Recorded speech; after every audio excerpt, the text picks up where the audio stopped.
Okay, on to our final session in the EPI stream. It's my pleasure to introduce Professor Mark Stevenson and Dr. Richard Bradhurst from the University of Melbourne, so streaming in from Australia today. Great to have you both here. So Mark and Richard are going to be talking about their predictive modelling of Mycoplasma bovis in New Zealand. So this work uses disease modelling for the final phase of the bovis response, and this work is ongoing. So over to you, Mark and Richard. Okay, all right. I'm going to talk about predictive modelling of Mycoplasma bovis in New Zealand, and this is work being carried out with Richard Bradhurst at the Centre of Excellence for Biosecurity Risk Analysis at the University of Melbourne. Next slide, please, Amy. All right, first of all, a disclaimer.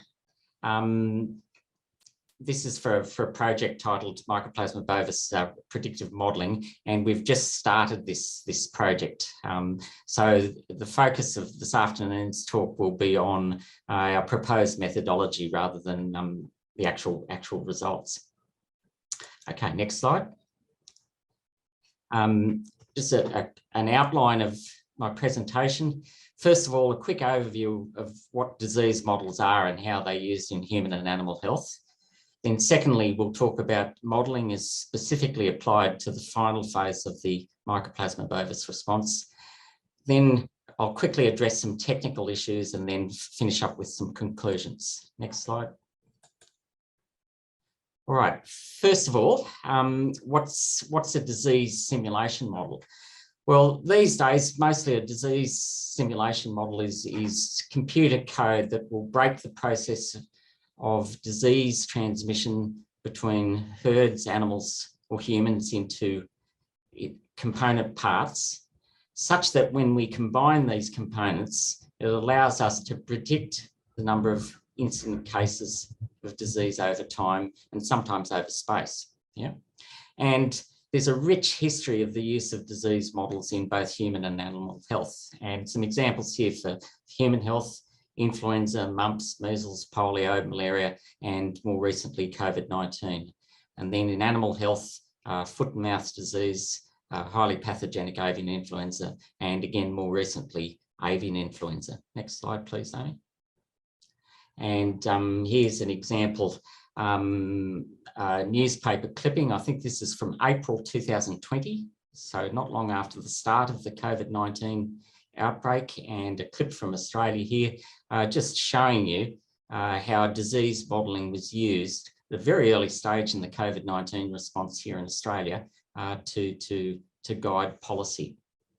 Next slide. More recently, this is a set of slides from the Burnett Institute here in Victoria, predictive modelling and curves showing the predicted number of COVID-19 cases, hospitalisations, ICU demand, and cumulative number of deaths over time. So yeah, models over the last 24 months, we've all heard about them, and really an accepted and established tool for decision making in human and animal health. Next slide.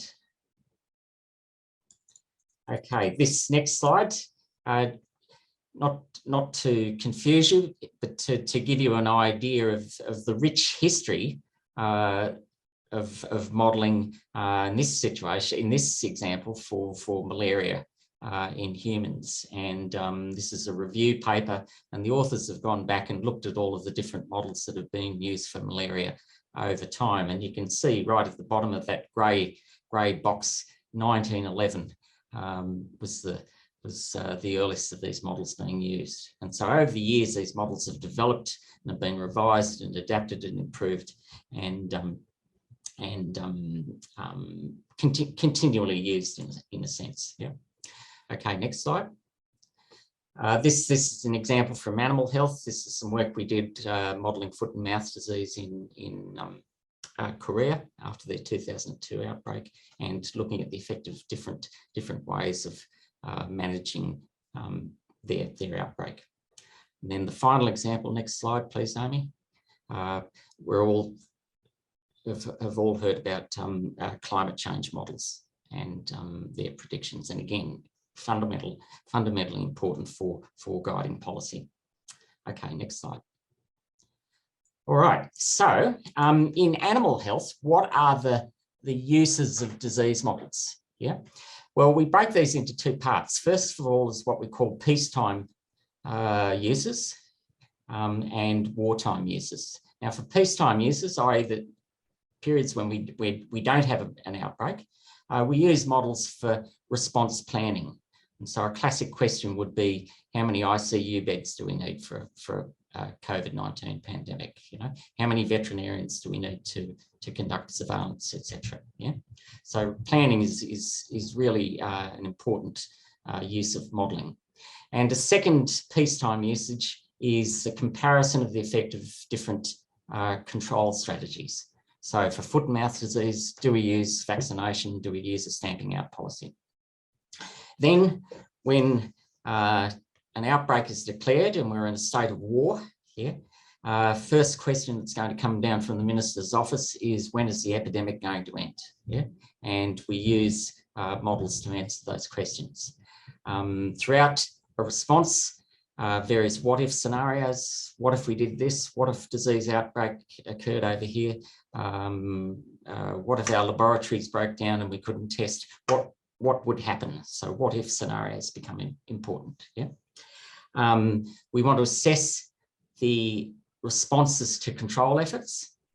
And then finally, when we're getting to the tail end of an outbreak, we want to ask the question, where should we be looking for the remaining cases? And that's the motivation for the modelling work that we're presenting in this talk. Next slide. Right, here's just some quick examples. This is from our work from 2001 with the foot and mouth disease outbreak in the UK. We were predicting foot and mouth cases on a regular basis throughout the outbreak. And this slide is showing you, on the grey line is the actual number of cases of foot and mouth disease. Black lines are showing you our predictions, and you can see we're under predicting cases of foot and mouth disease. Now, that was assuming that there were 10% high risk movements were occurring in the population. And we asked ourselves the question, next slide, Amy, what if we changed that and perhaps there were 20% high risk movements? And then we said, well, maybe if there were 30% high risk movements. Next slide. And you see when we're changing our assumption on those number of high risk movements, we're getting a better match between what we were predicting with what was actually happening. And this was really useful for this stage of the outbreak, because our colleagues in the UK were thinking that they were having a 10% high risk movement rate, but in reality, our assessment that was substantially higher, probably up as high as 30%. So this was a way of using a model during wartime to guide decision making. Next slide. Okay, so here's movements Korean style. I'm digressing here. Next slide. And here's movement restrictions UK style. So a substantial difference. Okay, next slide.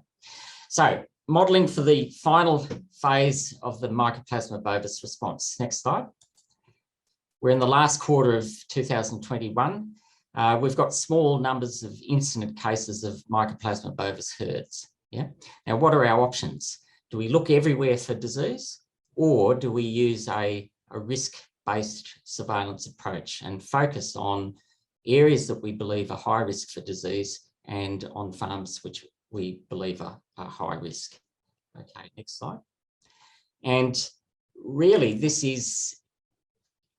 has nice parallels with the scenario tree work that Brendan presented earlier. Yeah. Now, don't want to get confused here. Now, scenario tree analysis, the plan for surveillance using the scenario tree is assuming or on the basis that disease is not present. So if we roll out the surveillance strategy defined using the scenario tree approach, and we find no test positives, then we can claim it with a certain level of confidence that New Zealand is free of Mycoplasma bovis. Now, what we're doing in this work is we're playing the devil's advocate, and we're saying, hey, what if there are actually remaining cases out there? Yeah. And if they're out there, will that surveillance strategy that we've defined, will that surveillance strategy find those cases?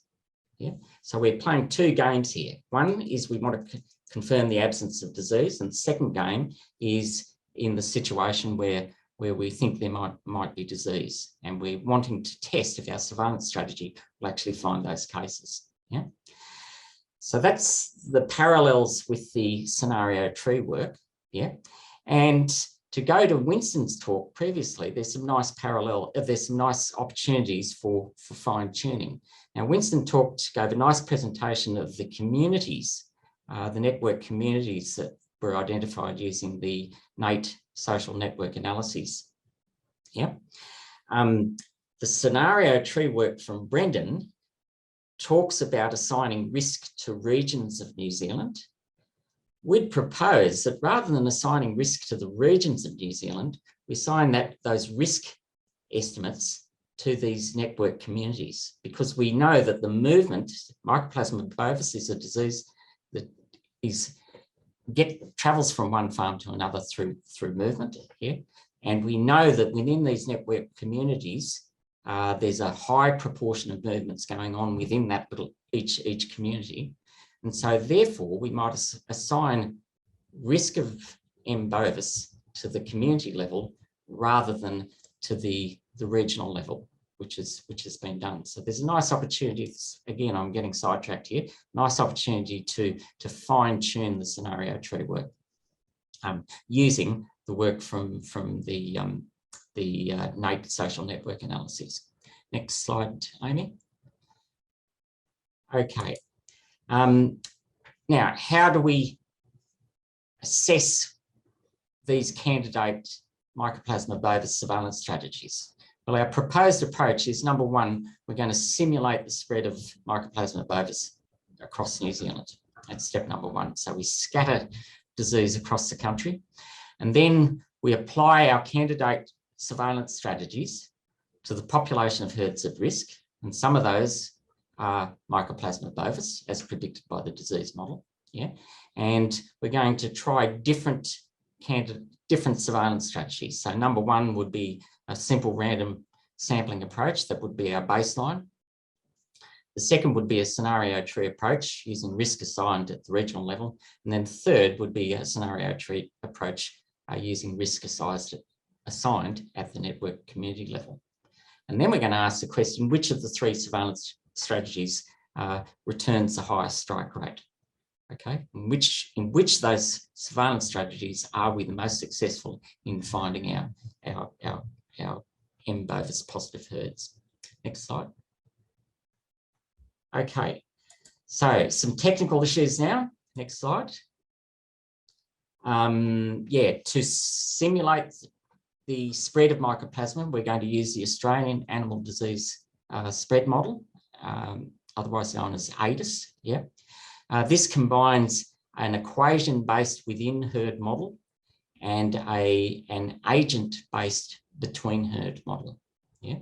And the agent-based between herd model is going to be informed on the network analysis that Winston described in his last presentation. Yeah.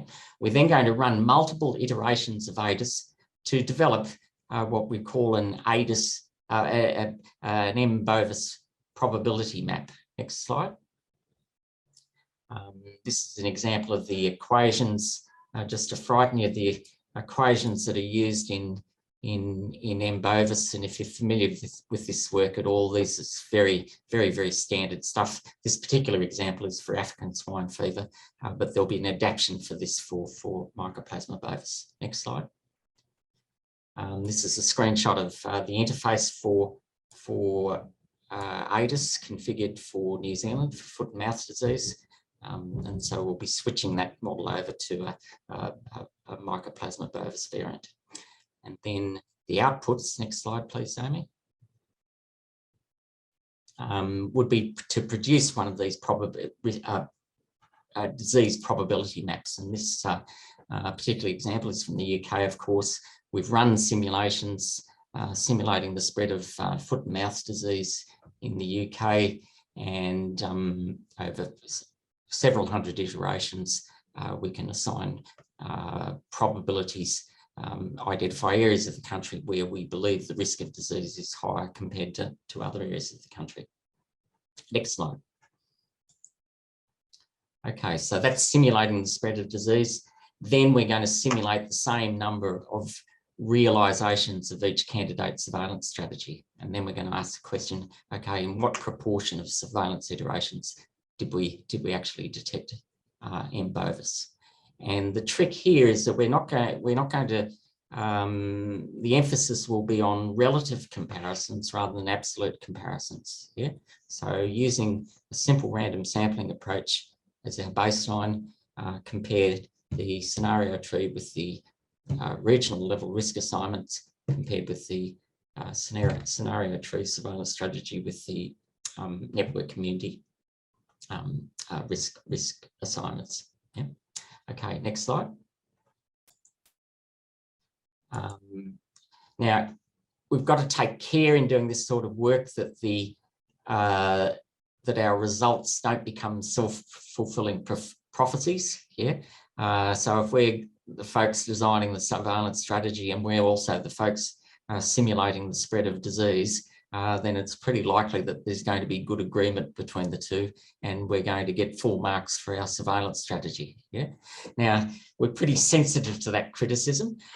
We believe the bovis model development using ADIS will be completely independent of the surveillance strategy design. Brendan's designed the surveillance strategy, so that work's been completed, and we're pretty confident that the two pieces of work are completely independent. Yeah. Second thing is the equation-based model of Mycoplasma bovis will be based on previous work commissioned by MBI. And that was work done by Hirata Hidano and the team at the Epicentre. And third issue, technical issue to deal with, is how best to handle the seasonality of milk production and its ability for bulk milk tank testing to detect bovis positive herds. So these are some issues that we've got to address. Next slide. Nearly finished. Conclusions. Next slide. Okay, we're standing on the shoulders of giants. ADIS, Richard Bradhurst's PhD work and a raft of publications on the Australian animal disease spread model. The work of Hirata Hidano on the Mycoplasma bovis within herd modelling. The work of Brendan with the scenario tree modelling for M. bovis freedom, and then finally the work that Winston has presented on the analyses of the NATE cattle movement data. And I think this project is really a nice example of evidence synthesis, where I don't want to give MPI too much praise here, but good science investment decisions have allowed the results of individual programs of work to be drawn together, to be combined, to address quite a difficult question at a critical phase of the Mycoplasma outbreak response. Okay, that's me. Any questions?